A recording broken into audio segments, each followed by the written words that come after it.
you, everyone.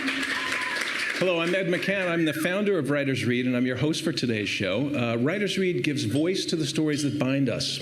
We create memorable experiences for you, our guests, and our YouTube viewers, and for the writers whose work we feature, whether they are established or emerging, and whether published or not, because at Writers Read, it is all about craft and a writer's ability to present an engaging personal story.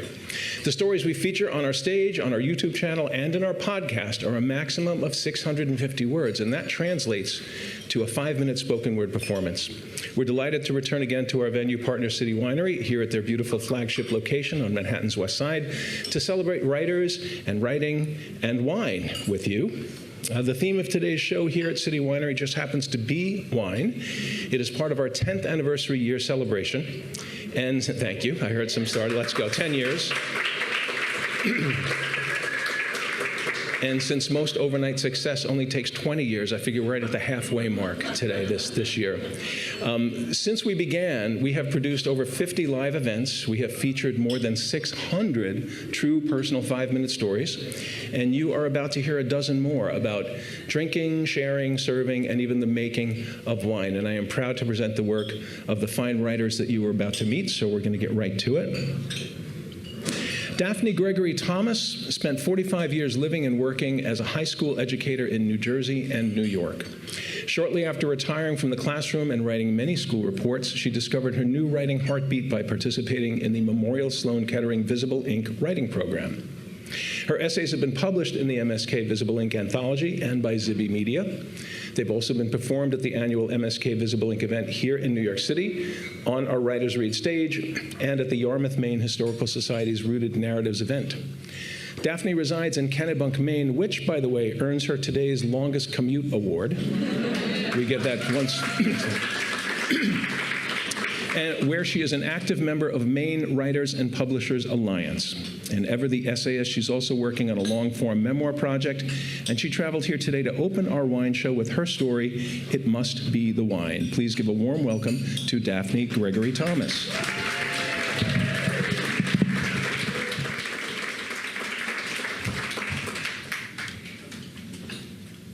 Weary in the airport, I wheel my suitcase toward check-in. Our well-planned trip to Athens, Santorini, and Mykonos is ending. We share a final toast with our traveling companions, a fine Greek wine from the airport bar. My husband bends to whisper, "Let's not leave." He approaches the ticket desk, asks what it will cost to change our return flight. I stand speechless, confused. "What are you doing?" "We're not leaving. I want to find our family." We've both grown up hearing stories of the Mani, the land of our common Spartan ancestors, tales of its rugged beauty, the fierce, loyal nature of the people, the famous vendettas starting as far back as Achilles. We know we still have family there. My husband is spontaneous, determined. I'm a teacher, structured, organized. "We have tickets," I protest. "Our family is expecting us back home. It must be the wine." "That's exactly my point," he claims. "The wine reminded me. Our family is waiting. We are going home." At that, our unplanned odyssey begins. We rent a car, purchase maps, end up in Yithio, the small harbor town that opens up to the high mountain roads of Mani and our family's villages. In his best broken Greek, my husband asks a woman sweeping the sidewalk if she knows a name. "Dimitrolakos." The broom stops midair. "My name," she cries, welcoming us with big Greek hugs and her homemade wine to celebrate our meeting. She hands us a bottle to take, no label or date. The vintage, her indelible connection to my husband. We continue up tiny roads to villages that hold promise of more relatives. Ask a man walking a dog of my family. He gestures towards a hill with a vendetta lookout tower. We wind up dangerous switchbacks to a small cottage, pull a string that rings a bell. A wrinkled man in a funny hat emerges. "Book of Alice," I announce. Again, spontaneous hugs encircle us, tears wet our cheeks. He too brings wine, fills our glasses, shows grainy pictures of family, many with the piercing blue eyes of my grandfather, who found his way to America as a boy, alone. The wine holds the taste of the hard times and history of those who left and those who stayed behind. We drive on, see a man digging a ditch, say the name Papa Spiridakos. He points to a house overlooking the sea. We find an open porch full of people, say the name again, Papa Spiridakos. They rush to hold us close. Platters of food fill the table next to jugs of wine made, we're told, from the grapes of my ancestors. A withered old uncle then grabs his walking stick, points to the mountain, and gruffs, "Now, we go." We climb up hard scrabble paths through twisted groves of olive trees, then further to an arbor laden with grapes, ripe and hanging low on the vines. Finally, an opening and an old stone house, the year 1886, etched by the door. Inside, on a crumbling wall, hangs a picture of my great-grandparents. This, their home, he proclaims, we keep to remember. It is one big room with a fireplace for cooking, a stone wheel for crushing olives into oil, a huge wooden vat where grapes were transformed into the wine of my lineage. In the corner, clay jugs hold the same wine my weathered uncle continues to ferment in honor of our ancestors, many forced to flee from war and starvation. He fills our glasses, and we quietly sip the wine of our history and all the stories it has to tell. It's the sweetest wine I've ever tasted. I touch the thin gold band that encircles my finger, once encircling the finger of my grandmother, who, as a young girl, lived in this old stone house before setting sail at 15, never to return. At that moment, I know I've returned for her. I feel her deep in my blood and bones, her spirit and that of all the others who inhabited this place, infused in the wine of my heritage, their legacy embodied in its vintage. I have indeed come home to a family that has been expecting me, a glass of wine at the ready. And I thank my spontaneous, determined husband for knowing. It must be the wine, I say again, my palate savoring the memory and family waiting to be found on this mountain in Magny.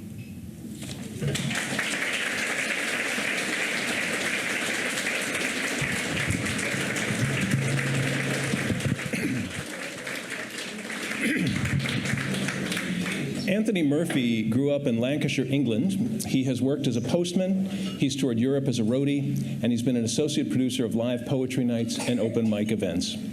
He's performed at spoken word events in the UK and here in the US for 15 years, including several Writers' Read shows. A member of Irish American Writers and Artists, he's a regular contributor at their salons in Manhattan and elsewhere. Anthony has 3 kids and 2 dogs, he says, who are all lovely in their own way. They all live in North Westchester, where he brews nourishing ales, enjoys walking the dogs and watching the birds, and he volunteers at his daughter's school, where he shares his love of nonsense poetry with the kids.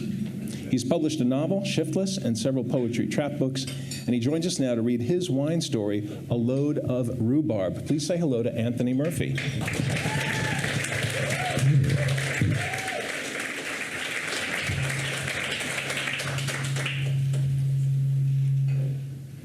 Dad's friend Derek was a keen gardener. He only had a small patch to grow on, like all of us on the estate. My dad had planted potatoes and strawberries, easy stuff to grow. We did have an old poplar tree in the middle of the back garden, though, so we were more limited. Derek's tastes were tangier.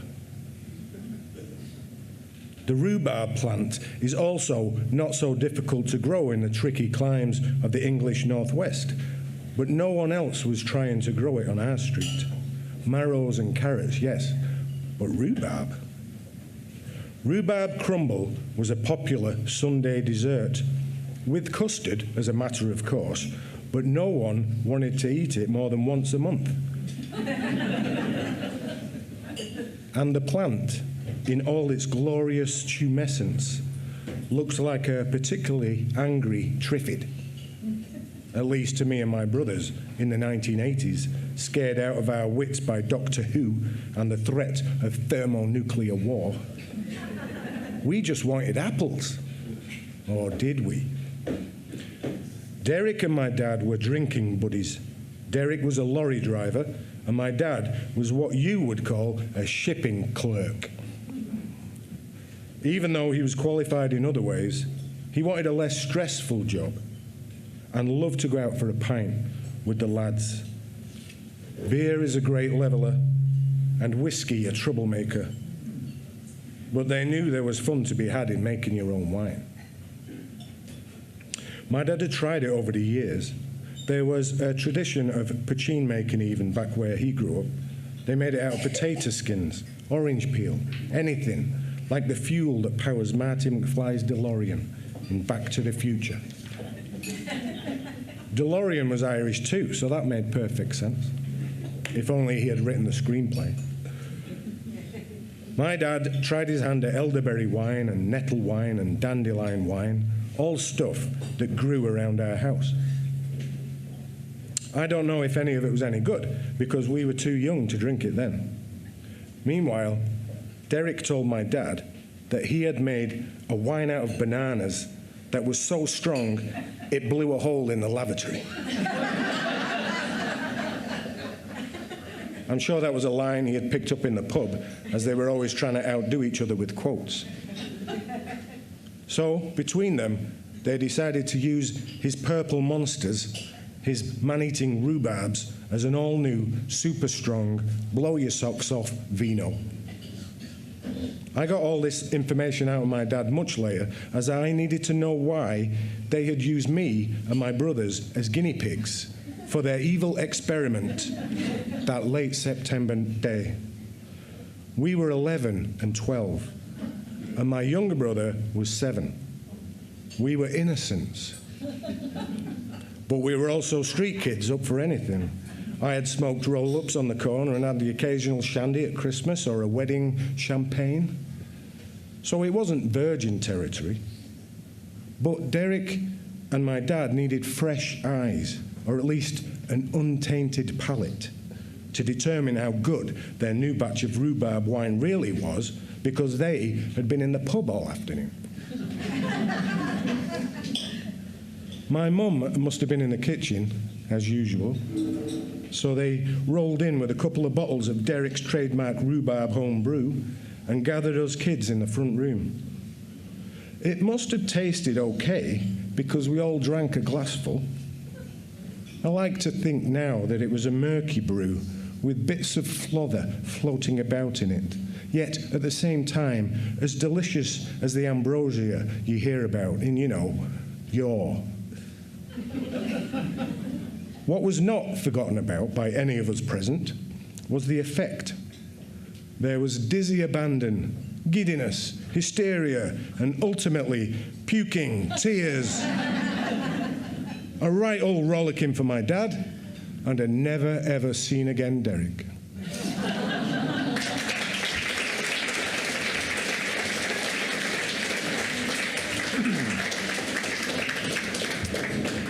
Anne Levin is a widely published writer and book reviewer. She enjoyed a long journalistic career at the Associated Press, covering elections as well as every imaginable natural and human disaster. Originally from Western Pennsylvania, Anne traveled north to Smith College for her undergraduate studies. south to the University of Texas for her beer and barbecue studies, and her creative writing graduate degree, and she finally opted for the East. That is New York's Upper East Side, where she and her husband now live. Anne's work appears regularly in many literary journals, and I am pleased to welcome her back to our stage to read her story, The Wine Tasting. Please welcome Anne Levin.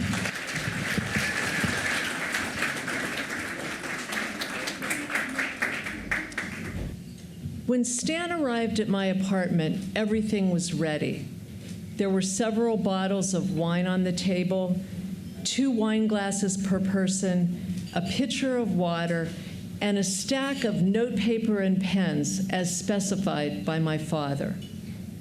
My parents, who were visiting me in San Diego, were taking wine tasting classes back home in Western Pennsylvania and were eager to show off their newfound knowledge. This was back in the 80s, when the Napa Valley wine industry was booming and people of all kinds were learning the esoteric language of enophiles. But not Stan. He'd grown up in a working-class Japanese-American family in San Diego with parents who didn't imbibe every night like mine did. We were in that deranged state of early relationship where I'd go to the Forum in LA to watch a hockey game because he loved Wayne Gretzky, and he'd come to a wine tasting in my apartment even though he hated wine. My parents had met him briefly the night before, and it hadn't gone so well. He'd stopped by in his favorite T-shirt, which said, "Resist illegitimate forms of authority."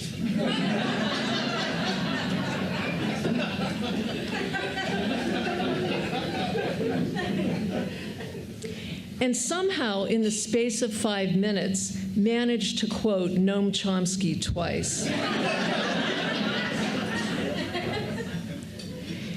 I didn't even want to invite him, but my parents, who were compulsively cordial, insisted. We had just gone through a rough 15 years when I was rejecting their bourgeois lifestyle, and they, in turn, were rejecting me.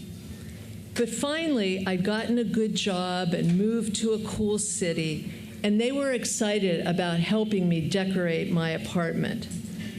They were in the home furnishing business, and it was practically their favorite thing to do. When the doorbell rang, I asked Stan to get it. At my request, he was wearing a button-down shirt because I said we might go out to dinner later in La Jolla, the oldest and richest part of San Diego, and the one they loved best because it had real sidewalks and curbs. They came in laden with wine and groceries, including heirloom tomatoes and squash blossoms from Chino Farms, the organic farm stand in northern San Diego County made famous by Alice Waters, that even then probably cost $100. I put it all away, then we sat down around the coffee table, Stan and me on my new white upholstered sofa, and Mom and Dad in a pair of whimsical wicker accent chairs. Dad explained the rules. Pay attention to the aroma. Swirl it around in your mouth. Then write down what you think on these slips of paper, and we'll read them out loud.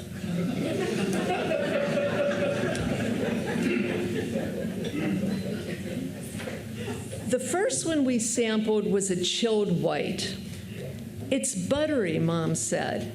With hints of oak, Dad said. Vanilla-y, I said. Good, Stan said.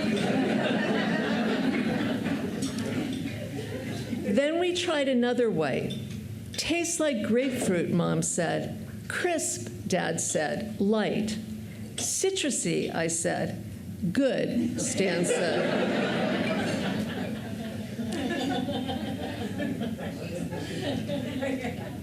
Then Dad poured a red into our second glass. Acidic, he said. Zesty, Mom said. Fruity, I said.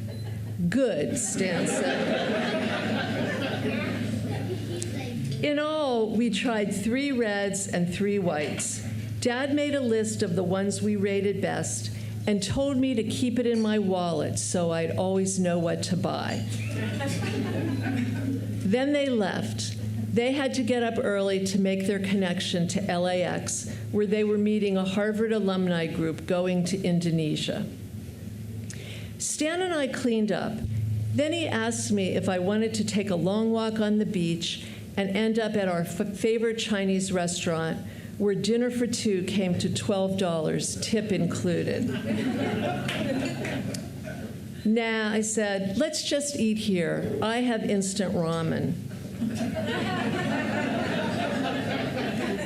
So he put on the Cure and New Order, and I boiled water for the noodles, and we sat down at my stylish rattan dinette set and polished off half-empty bottles of a fruity Zinfandel and a Chardonnay with tones of butter.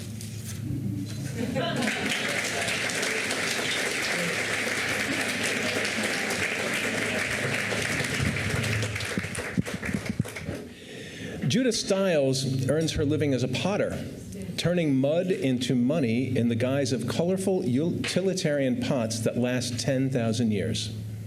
Let's just let that sink in for a minute.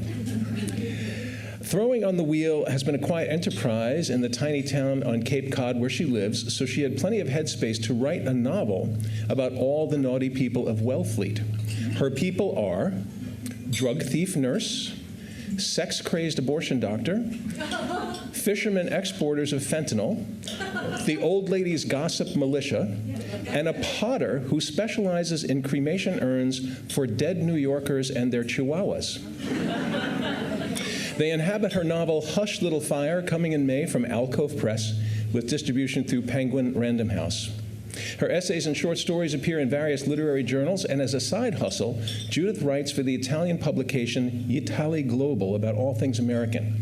And her contribution to our special wine show is a story she's entitled The 11th Commandment. For her first trip to our Writers Read stage, please welcome Judith Stiles.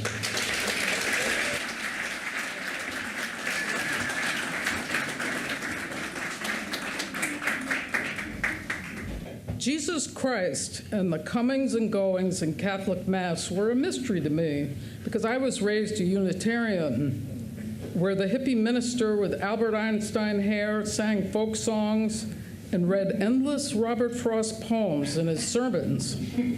Never a mention of Jesus Christ. I was curious about Holy Communion and that peculiar idea that regular people ate the body of Christ and drank the blood of Jesus from a thimble full of wine. I wanted this kind of experience to bring me closer to that guy called Jesus, or at least give me some kind of epiphany about the meaning of my existence. I had high hopes when I attended my first Mass at St. Anthony's Chapel in Greenwich Village with my friend Manny. However, the first problem I encountered at Mass was Father O'Malley's beard and mustache. Because I have what doctors call profound hearing loss, which is a fancy way of saying practically deaf, I depend on reading lips to enhance the listening experience. And Father O'Malley's lips were buried beneath a furry mustache. The second problem I had was Father O'Malley sometimes had a booming voice, but then his pronouncements would dissolve into mumbly words in the last half of the sentence. I figured out we were getting close to Holy Communion because people were moving toward the table filled with crackers and little plastic cups of wines, so I followed them. As Father O'Malley held up his arms, his jowls began to twitch and my heart began to pitter-patter as I hoped my epiphany was about to happen. Suddenly, he declared, "Through him, with him, in the unity of the Holy Spirit, all glory and honor is yours, and rah, rah, rah, rah, rah." I missed the last half of the sentence. I couldn't hear it because his voice dropped so low. The thimble full of wine turned out to be grape juice. The wafers tasted like old paper, and soon Holy Communion was over, and I had lost my shot at an epiphany. Afterwards, I thanked Father O'Malley for I don't know what. When I walked home, I was itchy to slip into a bar and order a real glass of wine all by myself for some good old-fashioned sinning. But women are not supposed to drink alone in bars. So I went home to drink alone in my kitchen. One glass of wine warmed me all over. It was fruity and uplifting, so I moved on to glass 2 and 3. Soon, I struck up an imaginary conversation with an imaginary bartender. We talked about the 10 Commandments and how the Protestant sinners have trouble remembering all those 10 rules we're supposed to live by. And wouldn't you know, Jesus swooped down from heaven and joined the conversation as he ordered a glass of sangria with a twist of lemon. He spoke to me softly with great conviction. He said to me, "Don't worry, everyone, especially Unitarians, have trouble remembering all 10 commandments. Most people get stuck around number 7. Just remember the 11th commandment." He said, "You probably don't know that there was an 11th commandment, and that was before God nixed it. God said it was redundant, not necessary, too simple. But I don't agree." "What on earth is the 11th commandment?" the bartender asked, pouring another glass of sangria on the house for Jesus. Jesus raised his arms and whispered, "Do no harm. That's the 11th commandment." Jesus looked right at me and said, "It's not a lofty commandment, and it's kind of like all the other ones rolled up in one. With all the horrible fighting and killing going on in the world, in the Ukraine and Gaza, just think, if every single person lived by the 11th commandment, we wouldn't have so many problems in the world." "I like it," the bartender said. "I hear you," I said, because this time I heard Jesus loud and clear.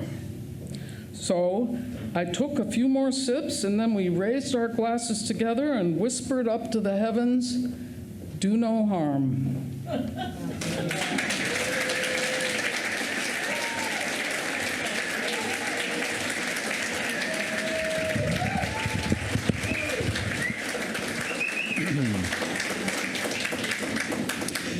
John Gredler has, for most of his adult life, been filling notebooks and journals, most recently from his home in Tuckahoe, New York. Those private musings have often led to poems, memoirs, stories, and essays that he's published widely in such places as Atticus Review, Fictionique, Narratively, Talking Writing, and Dan's Papers. John studied at Bellavia Writers, the Terzo Piano Workshops, and the Writing Institute at Sarah Lawrence College, where he was honored with the Catherine Gerfine Fellowship. John has always subscribed to the idea that less is more, as you will now hear as he shares his personal story, Wino. Please give a warm welcome back to John Gredler.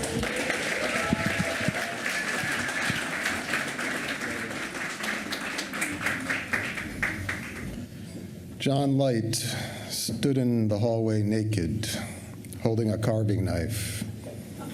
"I'll kill him," he yelled, waving the blade around. "I'm going to kill him." He looked at me as I came down the stairs, his gnarled head like a piece of exotic fruit.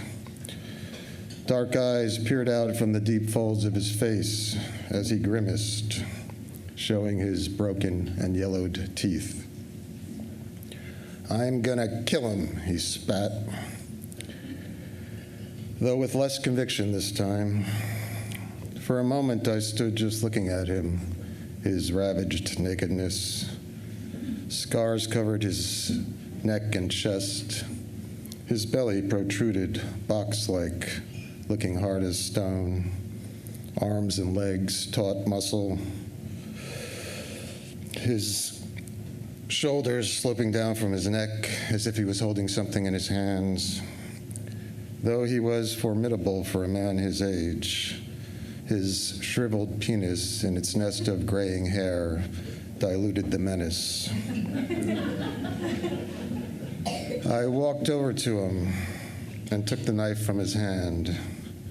He didn't resist. I gripped his arm, turned him around, and walked him back to his room. Put some clothes on and go to sleep.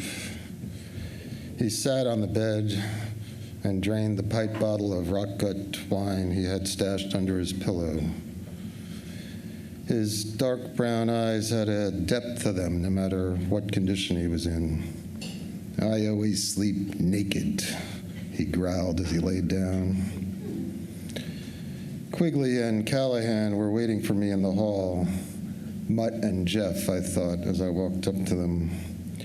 Quigley, tall and bone-thin, with a long rectangular head, was still wearing his waiter's outfit, white shirt and black vest a size too small, both covered in stains.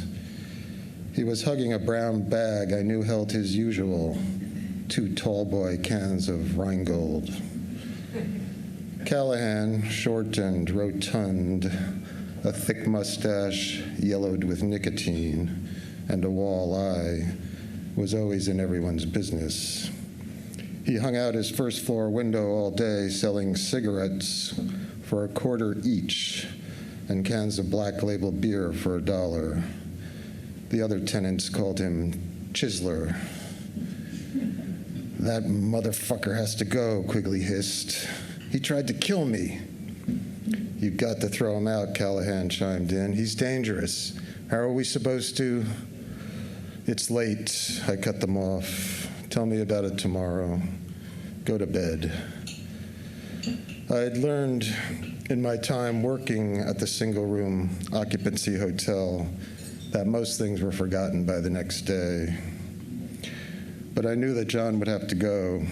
This was only the latest episode. John had already been kicked out of most of the SRO hotels left on the Bowery, but we managed to get him a room at the White House. He didn't last long there and was soon out on the street.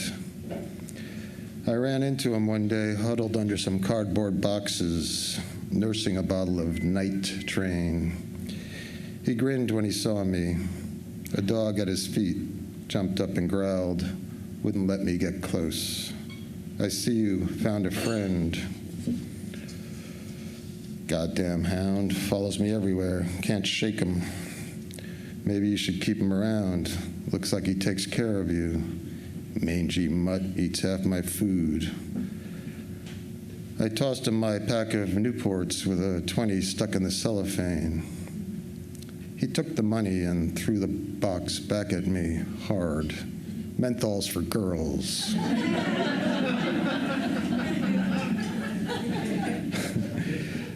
The last time I saw John, he was standing with 2 other guys by a fire, blazing in a garbage can. "It's going to get real cold, John. You should check into the shelter. I'll walk you over." "Nah, last time I stayed there, some son of a bitch stole my shoes while I was sleeping. I ain't never going back." A few weeks later, another tenant, Ed Blackburn, came to tell me John's body was found frozen in a doorway on the Bowery. They must have buried him up in Potter's Field with all those nameless others. I'm likely the only one who still holds a memory of John, still thinks of him. I can still picture his pitted, creased face, those eyes.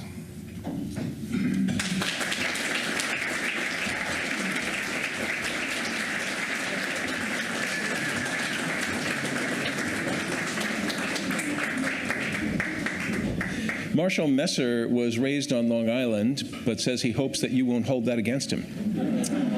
He was educated after a fashion at Woodstock, yes, that Woodstock, and at Cornell, City College, and the Breadloaf School of English. His novel, Change at Jamaica, was published by BMA Press, and he has been a cab driver, bartender, garbage man, actor, and English teacher, and he's played blues harp at the Rock and Roll Hall of Fame. Marshall lives here in Manhattan, where he is at work on a second novel, and his contribution to today's special wine event is a story he's called In Vino Lux et Veritas. I'm delighted to welcome back to our stage Marshall Messer.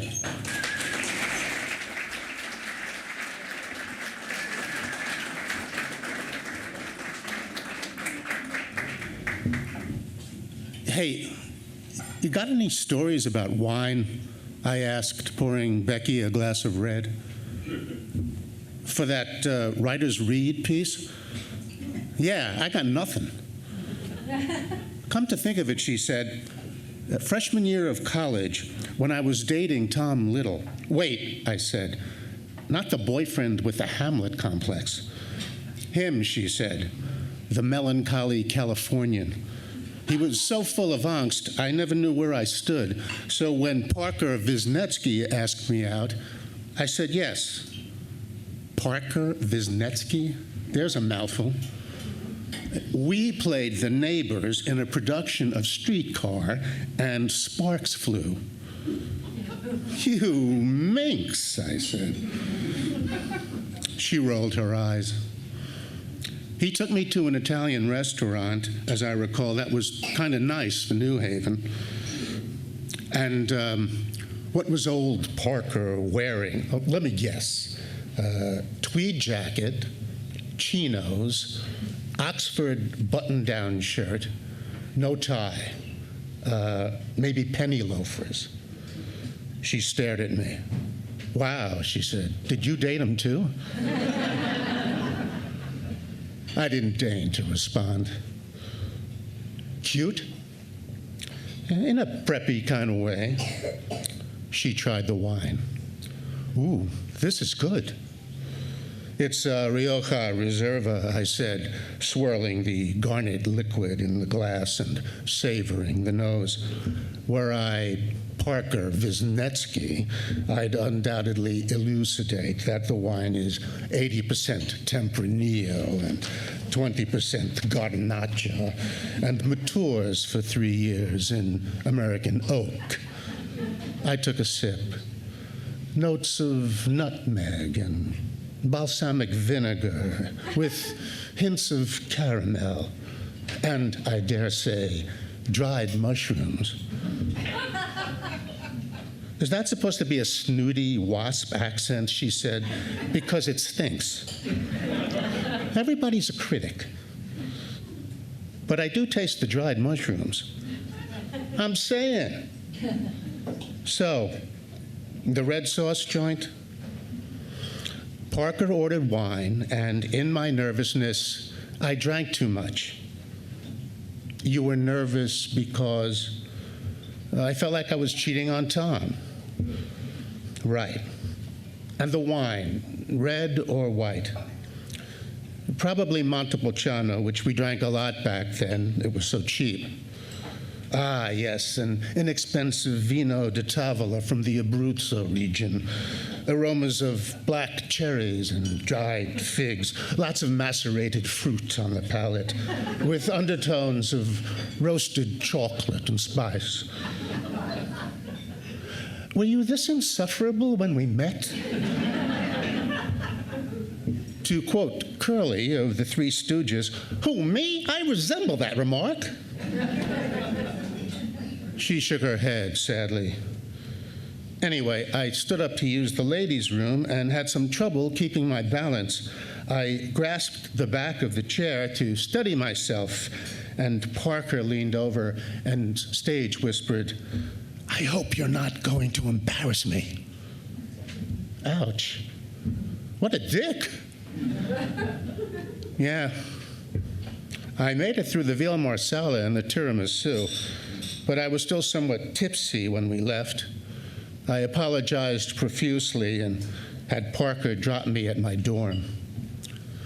What, no nookie? Yeah, we didn't use that term at Yale.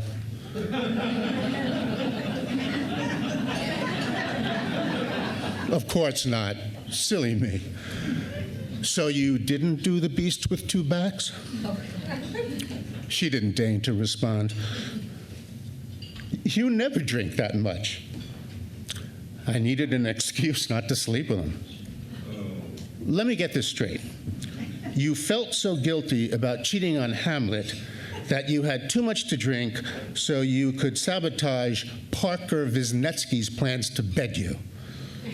Basically. That's convoluted, I said. what a tangled web you weave.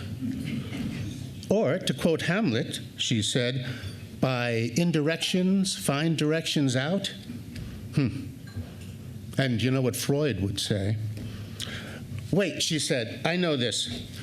We had a problem very similar to this in Vienna. No. We had a problem very similar to this in Vienna. What I put up with, she said. Lo siento, mi bien.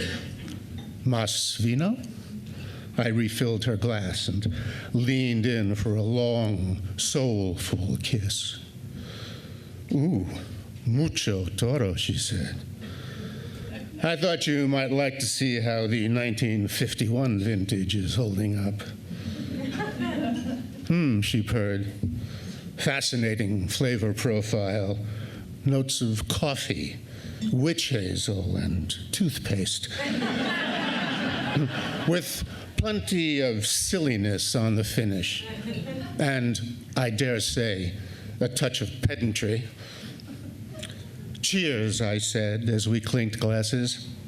Hey, Parker Wisniewski, eat your heart out.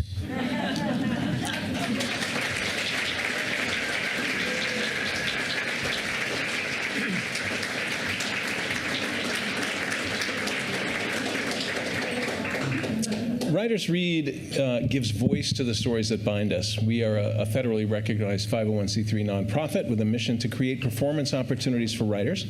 And we create memorable experiences for our guests at events like this one, gathering to share stories and food and wine, which are gifts that engage and nourish us all. We're working to scale up and attract more writers, followers, listeners, and to make the work of these talented writers available to an even wider audience.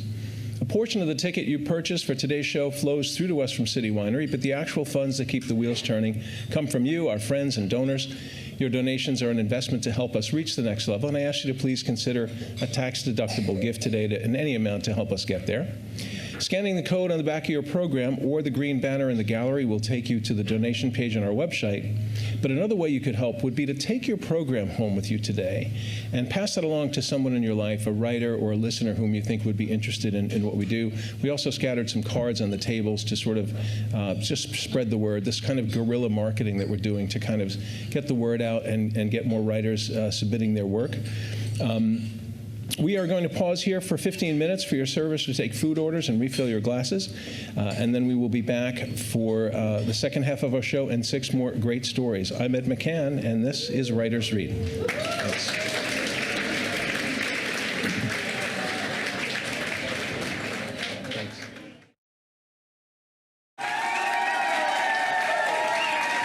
Thank you. Thank you. Thank you, everyone. Welcome back to the second half of our special wine show here at City Winery in New York City. And before we bring up the next writer, I just want to thank the folks who helped make this event in this great space possible, like our servers, our audio technician, our board members, our editorial staff. And I am especially grateful to our Writers Read editors and board members who help us steer it. So let's please give them a hand of their very own.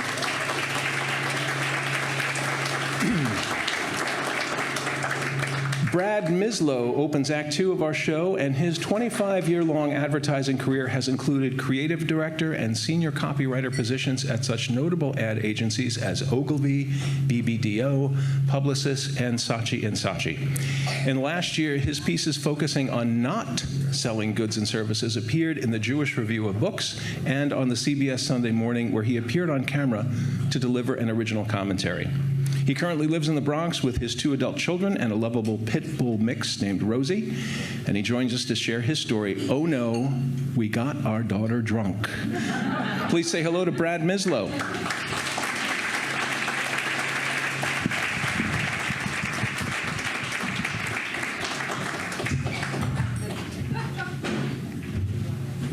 Usually, a teen's first experience with getting inebriated involves cavorting with other teens at a party or sleepover or some clandestine kegger in the woods, far from the prying eyes of legal adults, or in many cases, the law.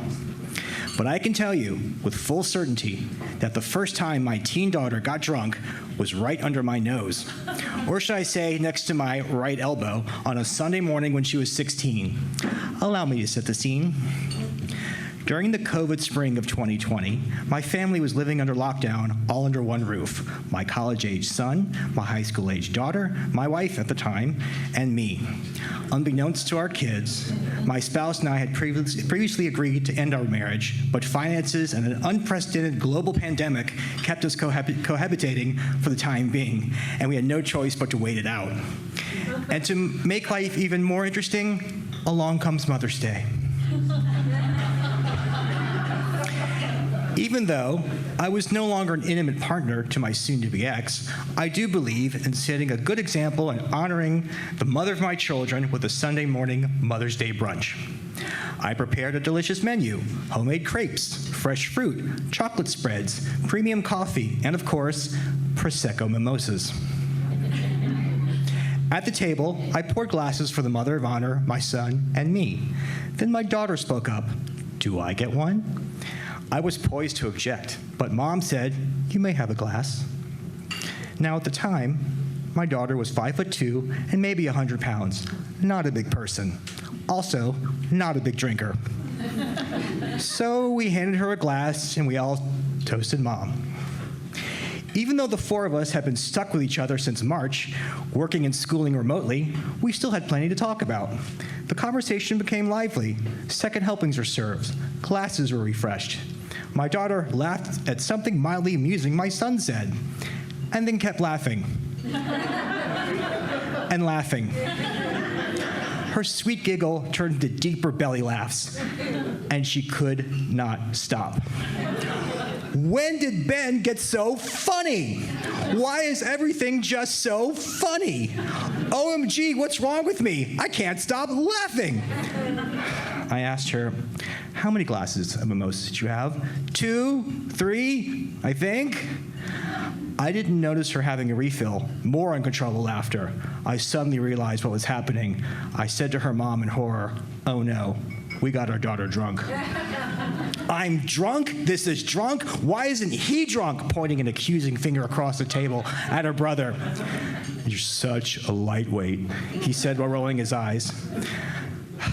This was not time to dadsplain the concept of alcohol tolerance between a SUNY Albany College junior and a wispy-thin high school teenage girl.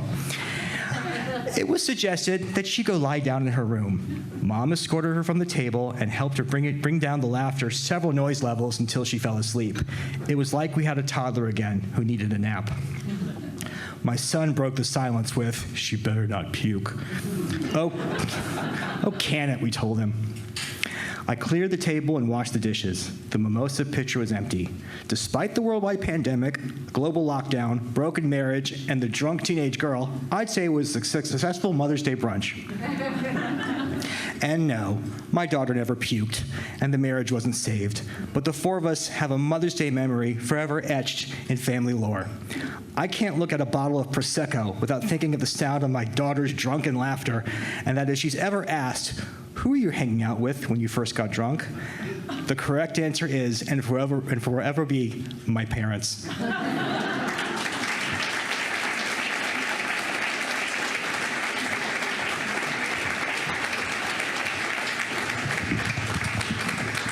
Well, I didn't plan this, but we now have a Winslow following a Mislow.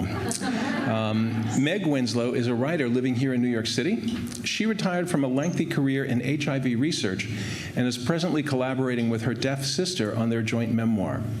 When not squirreled away, typing stories with 2 fingers, she is Yaya, full-time nanny to her grandchildren, Penny and Jack. Meg's childhood passion for rehabilitating wildlife started in the woods of Westport, Connecticut, and blossomed in Arizona's suburban desert.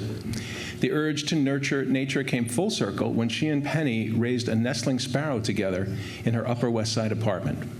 Meg's piece, "I Often Wish the Morning Hour Would Last Longer," was published in the New York Times Metropolitan Diary, a story that underscores her love for the city and for its birds.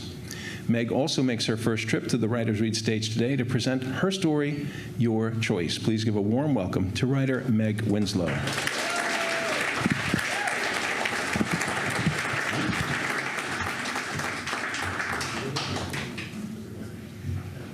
At 24, my father was a grad student, husband, and father of 2.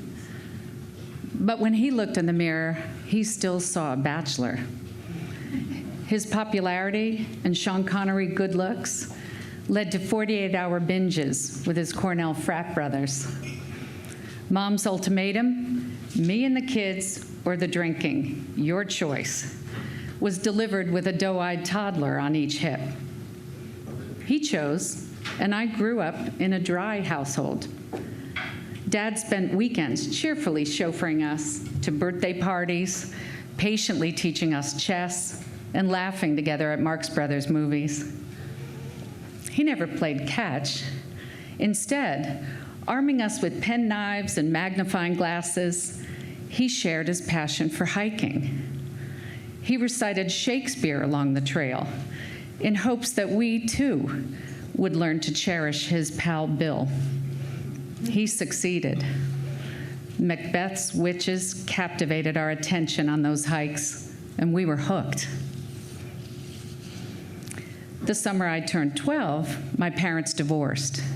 I traveled by train to visit my father's new apartment in Greenwich Village. The furnished sublet felt unsettling. No family pictures, no collie underfoot, and a musty convertible couch that swallowed the room when opened. The galley kitchen had a tiny stove, tiny fridge, and I remember seeing my first wine bottle there. The dark green bottle on the Formica counter stood on a reddish stain. A nearby juice glass held the same red residue. It looked sloppy and somehow out of place. When asked about it, Dad said wine was something you needed at a bachelor pad. I'm a bachelor now.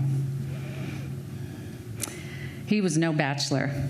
For the next 15 years, an inexpensive Cabernet was his spouse. His love for family never wavered, but wine, the companion that sapped his self-worth, became an obstacle every visit. Hopes would start high, then plummet as his rosy glow gave way to self-pity. My siblings and I contemplated interventions that never materialized. We loved him, but this rekindled relationship with wine baffled us. We were unable to intervene, and years passed. My father's lips were stained dark red when he spun through the hospital's revolving door. He came to an abrupt stop and wobbled into the lobby. "What floor is your sister on? Let's go." Anticipating becoming a grandpa, he'd been celebrating before he got the call.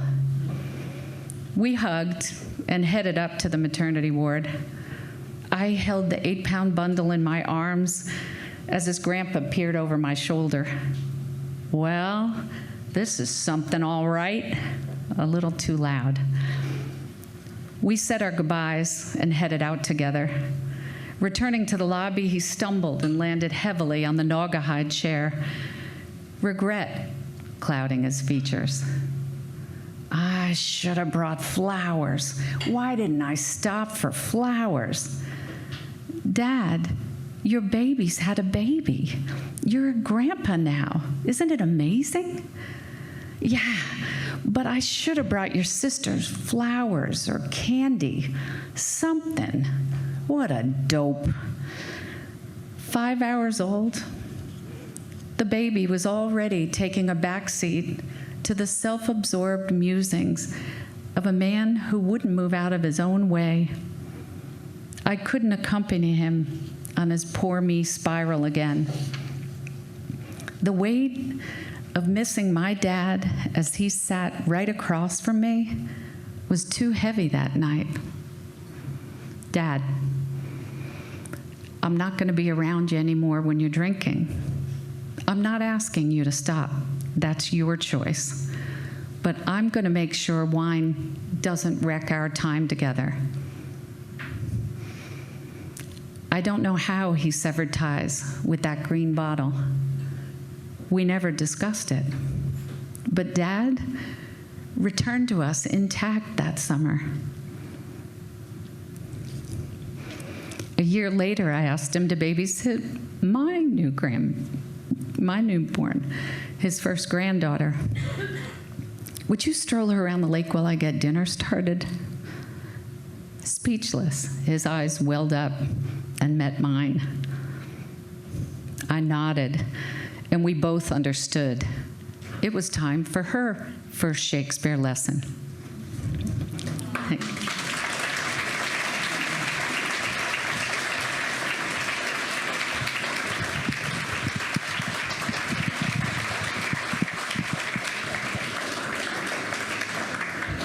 I should preface this next introduction by saying that at Writers Read, we ask writers whom we are going to feature on our stage to craft a brief bio to share with us that beyond just a dry recitation of publication credits, something that gives the audience some sense of who they are or what their interests are, something that adds dimension, that humanizes them in some way, and not just, I've been published here, here, and here.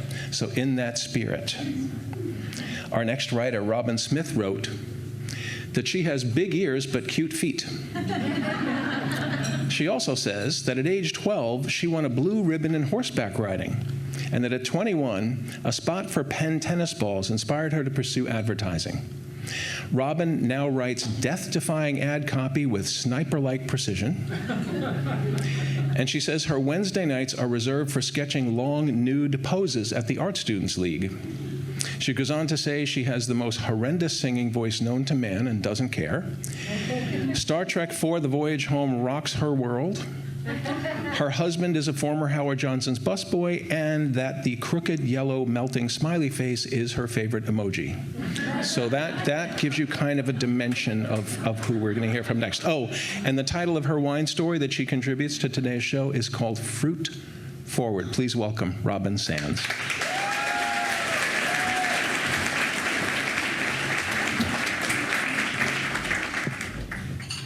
What kind of wine do you have?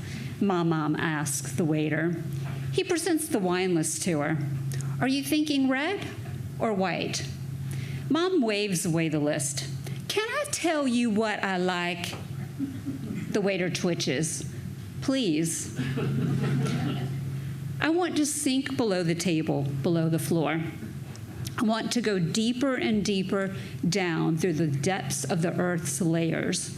There was this man in Florida who was sucked into a sinkhole and never seen again.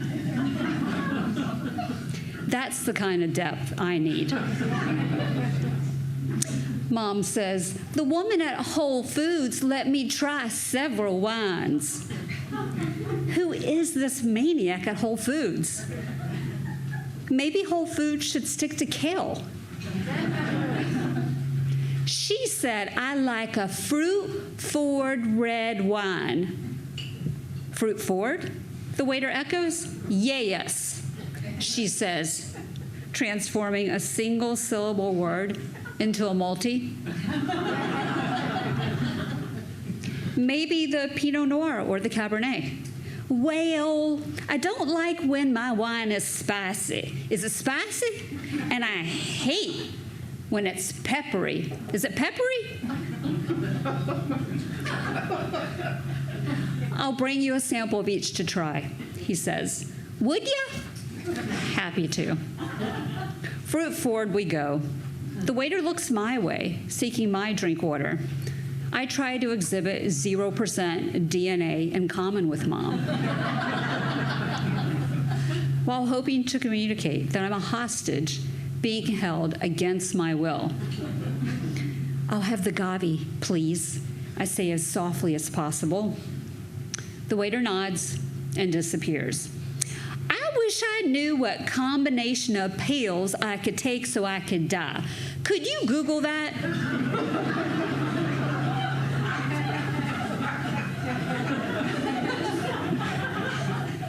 Mom, that's inappropriate. Well, you could do it. Deeper and deeper I go through the Earth's crust, through the mantle. I pass stromatolites and woolly mammoths. I was checking my retirement account and discovered that I'll run out of money at 9 to 3. Do you ever check your accounts to see when you'll run out of money? Not really. Well, you should. But if you're planning on an early exit, then you don't have to worry about your money lasting. You know, I never thought of that. 2 samples of red wine are plunked before her. My glass comes in third. Ma'am, the Pinot Noir and the Cabernet, the waiter says, shielding his chest with the tray. Ma'am, I hate when people say ma'am. If you don't mind waiting while I try them. The waiter freezes. I hit the earth's fiery core. There's nowhere to go. The Pinot Noir enters her mouth. Her eyes dart left, then right. Her nose twists. She returns the glass. Next, her hand clutches the Cabernet. Her lips pucker, sucking in the crimson liquid. Her head begins to nervously shake. Fruit reverse, fruit reverse. She snatches her water, downing a gulp. You know, I think I'll have a Cosmopolitan. The waiter's mouth is agape. He utters, "You want a Cosmopolitan?" Yes. Does the bartender know how to make one with liquor actually in it? Because I tell you, a lot of these bars don't put any liquor in their drinks. I assure you that the bartender can make a Cosmopolitan. The waiter steps away from her table, nervously smiling. Mom turns to me to ask, "Can I taste your wine?" Sure. I push my glass toward her. She takes a swig, her eyes shut, her tongue expels from her mouth. You know, that's pretty good. Get the waiter back over here.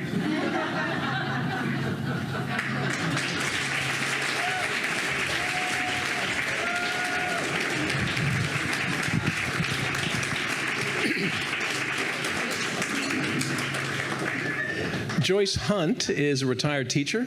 In addition to a daily online haiku challenge, she also writes fiction and creative nonfiction. Joyce says she and her mother were always close and that they were a lot alike. As Joyce grows older and her mother has gone longer, she realizes how many quiet and valuable lessons she's left her and sometimes wonders how she's touching her own 2 daughters' lives. As her mother would say, you do the best you can. Joyce traveled from her home in Saratoga Springs, New York, to share her wine story entitled Making Do. Please welcome her to our stage for the first time. This is Joyce Hunt.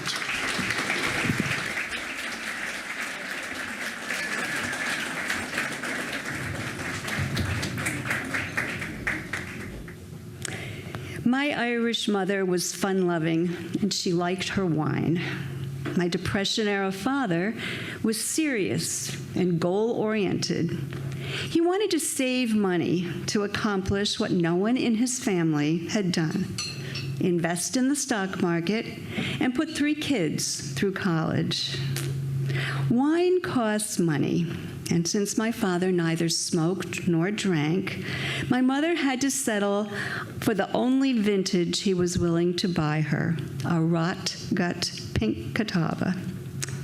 Tight-fisted, he'd be considered a tyrant by today's standards, and he ruled our castle with iron fists. Yet he provided well, he had no vices, and he wanted the best for us. He bought my mother 4 jug cases of pink Catawba and stored them in the garage. The jugs, decidedly unglamorous, had glass hooks to make pouring easier. Today, Gold Seal Mountain Lake Pink Catawba 3.0 liters sells for $17.99. He bought a similar brand in the 1970s for pennies on the dollar. We lived in Syracuse. The inexpensive Catawba came from the Finger Lakes, and the clunky jugs were awkward to pour. But if my father thought this would deter my mother, he was mistaken. Women of her generation knew how to make do. The first time she lugged a jug into the kitchen, funneled the pale liquid into her imitation Waterford cut glass decanter, a miracle of not quite biblical proportion occurred. The pale pink wine against the sharply etched glass made a sophisticated statement and lent class to our small, cluttered kitchen. Every night, as she cooked dinner, my mother poured a glass. A bird never flew on one wing, she'd declare, and pour a second to drink with her meal. She sipped a third as she did the dishes, and sometimes had a fourth after taking her customary after-dinner walk around the block. According to my brother, these same glass jugs were used to hold liquid bleach. He also managed to take a sip and reported that while the wine's flavor was not bleachy, it was a notch below the wine our Catholic Church used for communion. Catawba, along with the clandestine Salem cigarettes tucked in her underwear drawer, beside a tiny purse holding rolled bills, made up the body of my mother's silent Declaration of Independence. Wine and smokes took the edge off. The cash was mad money, reserve a woman put aside in case she had a fight with her man and had to go it alone. I doubt she would have gotten far. My mother never burned dinner or slurred words. Maybe her nightly Catawba stopped her from complaining about the scratch and dent refrigerator my father bought from a wholesaler across town. Perhaps a secret smoke helped her back him when he insisted that we kids finish every single despised current cookie from the 24-box case he bought on clearance before he bought pricey Oreos again. My mother respected his ambitions when his modest allotment for my senior prom dress made a department store buy impossible. She took me to a thrift shop. Despite whispering secondhand to me, the gown was lovely. As she aged, my mother yearned to join a country club where ladies lunched, sipped rosé, played bridge. My father, despite being an avid golfer, refused. Too expensive. So she set up a card table in our living room and entertained at home. Day drinking wasn't commented on, and she was never drunk or hungover. She was flushed, sparkly-eyed,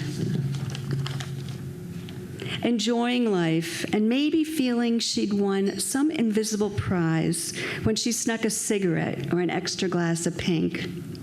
My parents' life was imperfect, but they arranged so each got what they wanted. My father did well with his stocks, and all three kids graduated college debt-free. And when my mother brought out her elegant carafe at dinner time, he shrugged and didn't challenge her when she proclaimed, "A bird never flew on one wing." Thank you.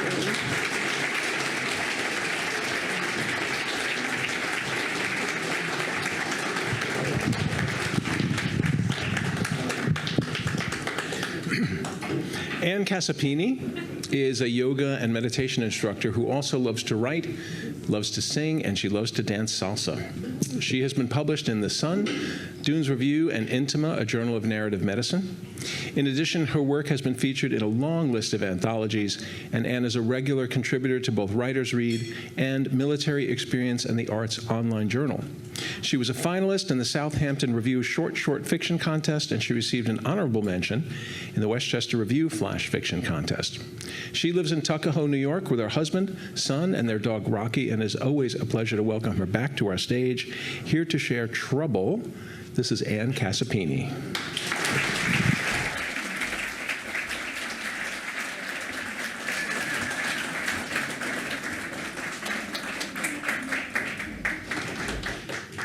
We met at Kinko's, a busy coffee store in New York City. I'd gone in to pick up my new resumes, and when I turned to leave, the guy behind the counter ran after me. "Hello, my name is Ronan." He had bright blue eyes and an athletic build. "I couldn't help but read your resume. You're an actress." I liked his voice and his playful half smile. "I'm a storyboard artist, and I write screenplays. Hope you come by again soon." I was hooked. "Hey, Ronan, I'm leaving on a national tour of a musical in 2 days. would you like to come to our final rehearsal downtown tomorrow night?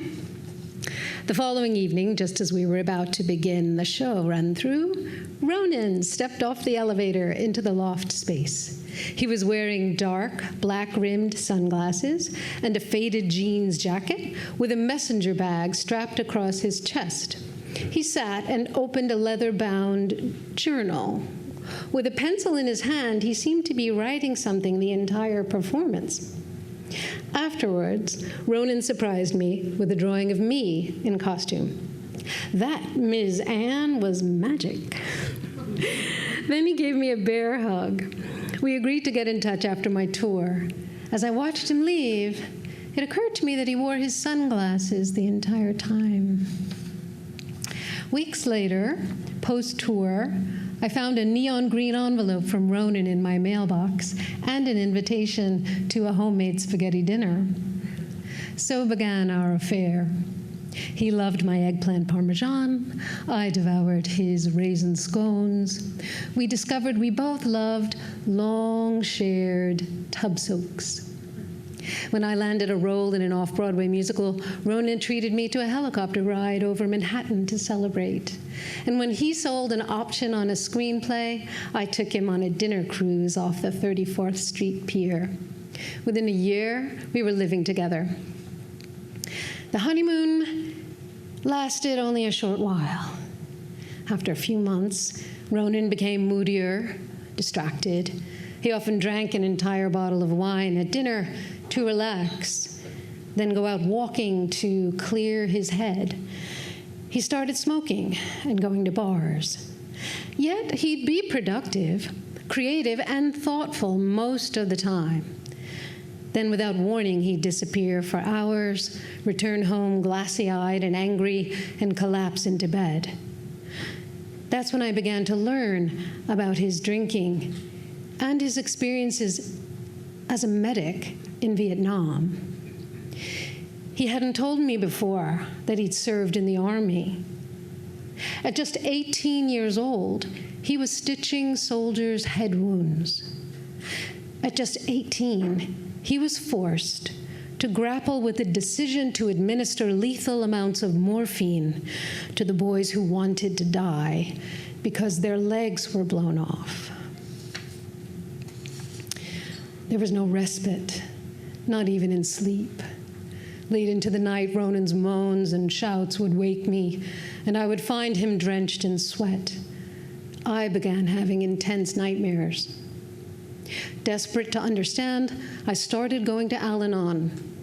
I sat in the back at my first ever meeting, mortified, listening to other people's stories of loving someone with an addiction. Lies, cover-ups, and hidden bottles, uneaten food in the fridge, unexplained bruises, unkept promises. I knew it all. Al-Anon advises to detach with love, so on Christmas Eve I left him and went to my parents' home.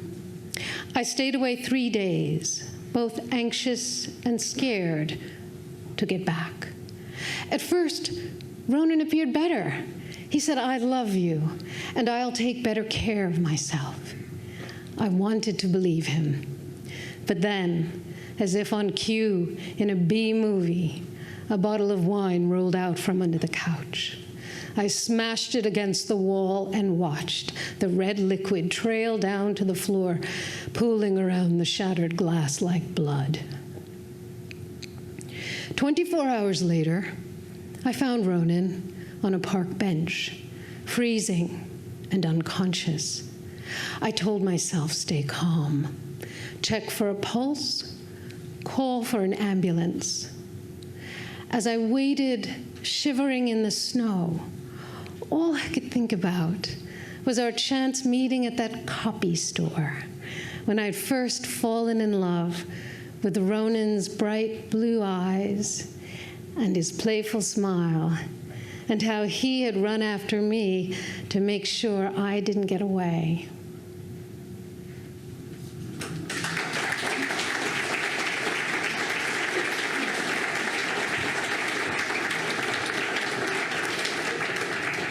Years ago, Edward McCann, an award-winning writer and producer, was at an uninspired public reading and thought, why not create an engaging, new kind of literary event that gathers a select group of talented writers to present 5-minute or 300 or 650-word takes on a single topic? The idea became Writers Read, which creates performance opportunities for writers at shows like this one. For a decade, Ed and a team of dedicated volunteers have worked to present hundreds of stories at dozens of high-quality events with partners like Carnegie Hall, Bryant Park, Vassar College, the National Arts Club, and City Winery. Ed's own writing has appeared in many journals and magazines, including Country Living, Better Homes and Gardens, Good Housekeeping, The Irish Echo, and The Sun. And he's a regular contributor to Milieu, a magazine about design. Here to close the show today with a toast. Please welcome writer Ed McCann.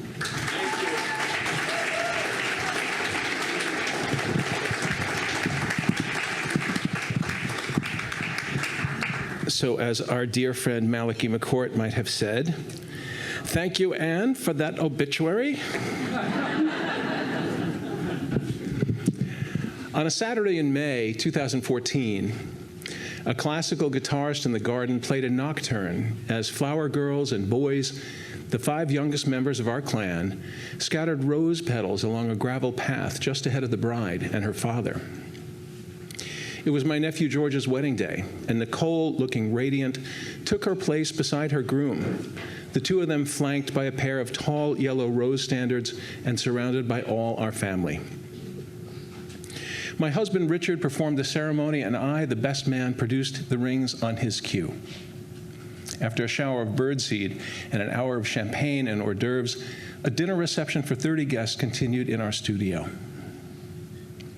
The aroma of lamb stew and the sounds of a live Irish fiddle filled the room as people took their seats.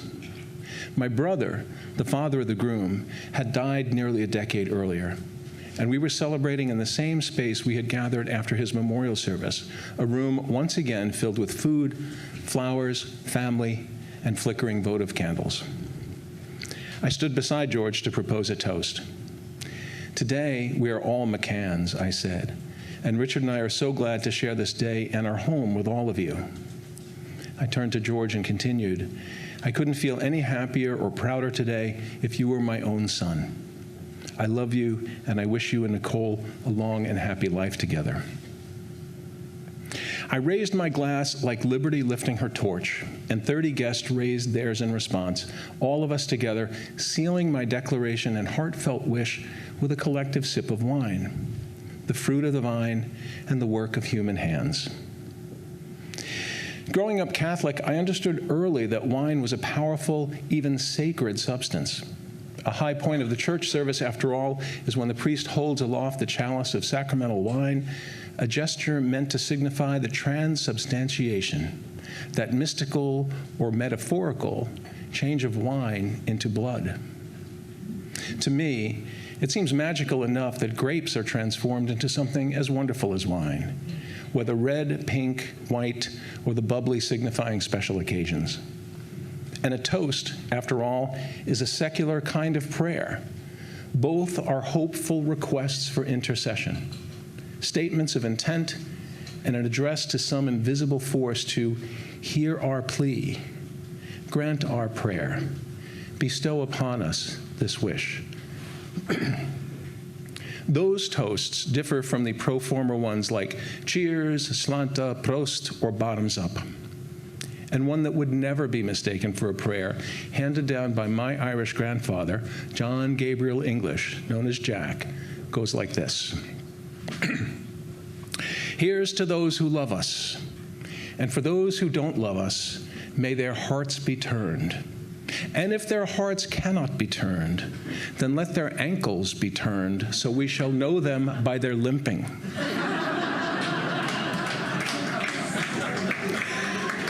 Still, it's a wish, followed by a sip of wine to seal the deal.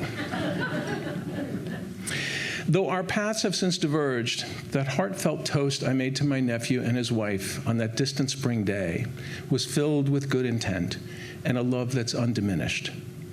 But life and people move on in ways we can't predict, and some that we actually can. Richard's 86-year-old cousin, Pat, died recently.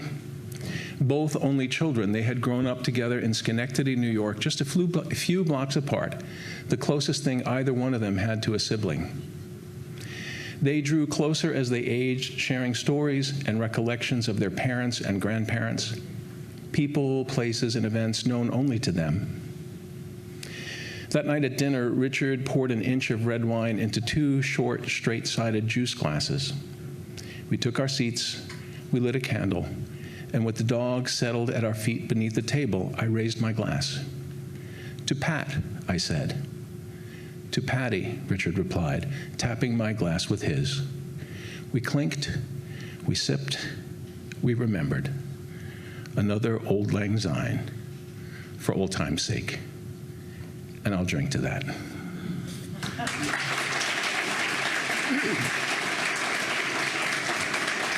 Thank you. Will all the writers come join me on stage? All the writers, come on up. We built, over the last 10 years, we have built Writers Read around events like this one. And it's humbling and it is electrifying to me to spend an afternoon with fine writers. I'm really proud of what a small group of committed, unpaid volunteers has accomplished and continues to build with me. I thank you again, City Winery, and all of you. All of you are here for the support of our efforts today. There are lots of moving parts to this organization, and again, we could use some help steering it to move us to the next level. We have a pro editorial team and a bones of a great marketing committee, though it would be amazing to have some help with social media and media outreach. Please see me if you're interested. Please do tell your friends about us. Please consider a charitable tax-deductible gift to help us grow. Please do take your program, take those cards, tell your friends. Guerrilla marketing has been the best thing. The word of mouth has worked better than anything for us for our growth. And but we are just so pleased to have your help and your encouragement. And this round of applause from us here on the stage is for all of you. Thanks.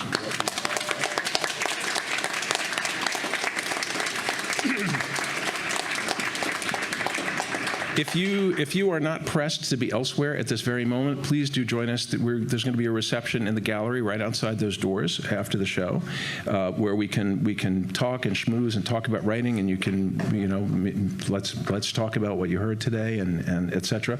But before we do that, we have one last thing to do, which is we're going to take a bow. Hold on. Come on, join me up here. Come on up here.